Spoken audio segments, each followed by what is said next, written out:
Hello everyone, welcome to my new video. Today I'm going to show you how to make candied orange peel. This recipe was given to me by my aunt, and during the holidays we often make these candied orange peels because they're super simple to make and they're great to don't waste all the orange peels that we usually eat during Christmas time. So let's jump into it. So the first step is to get some oranges, and I really suggest to use organic oranges because we're going to eat the peel and we want to make sure that there are not pesticides in it. So I'm really lucky to have in my yard a few orange trees, so I'm gonna pick them up. A tip to pick up an orange, you just grab it and then kind of twist it like that, and then it just comes right out. Okay, I think that's enough. To make candied orange peel, you'll need only 3 ingredients. I ended up using 3 medium-sized oranges, but you can use as many oranges as you want. I cut out the edges and I divide the peel into 4 parts. Then I chop it into thin strings, just like this.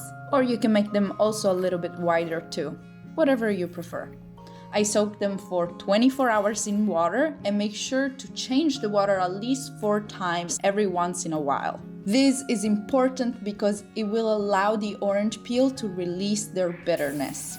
The day after I rinse the orange peels, I drain them from the water and I weigh them. They were 250 grams, so I prepared the same amount of sugar and fresh water. In a large pan, I throw in the 250 grams of peels, I add the 250 grams of sugar and 250 grams of fresh water. Now I cook them at low to medium heat for about 15 to 20 minutes until the water evaporates completely. Obviously, the cooking time depends on the amount of orange peels that you have, so you may want to adjust that. Then I set them on a pan with parchment paper and I separate them from one another so that they don't dry out glued together. Now the peels need to dry out for a couple of hours or maybe even a little bit more until the caramelized sugar hardens. And once they're nice and crunchy, I chopped about 200 grams of dark chocolate, or you can use also milk chocolate, white chocolate, whatever chocolate you prefer, and I melt it into a double boiler. Based on the amount of peels you're making, you may need to adjust the quantity of chocolate as well, of course. The chocolate needs to be completely melted and very smooth, and then I move it into a tall glass so that it's easier to dip in the peels.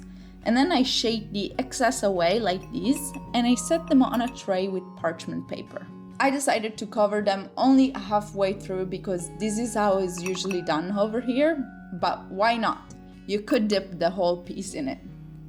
If your chocolate after a while starts to harden a bit, then dip the glass in the hot water of the double boiler for a few minutes.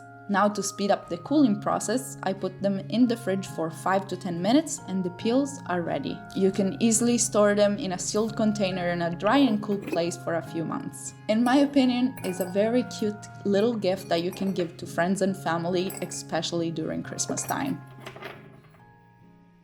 Thank you so much for watching. I hope you guys enjoyed this recipe. If you did, please leave it a thumbs up and subscribe to my channel for new weekly videos. It will really help me out and I will super appreciate it.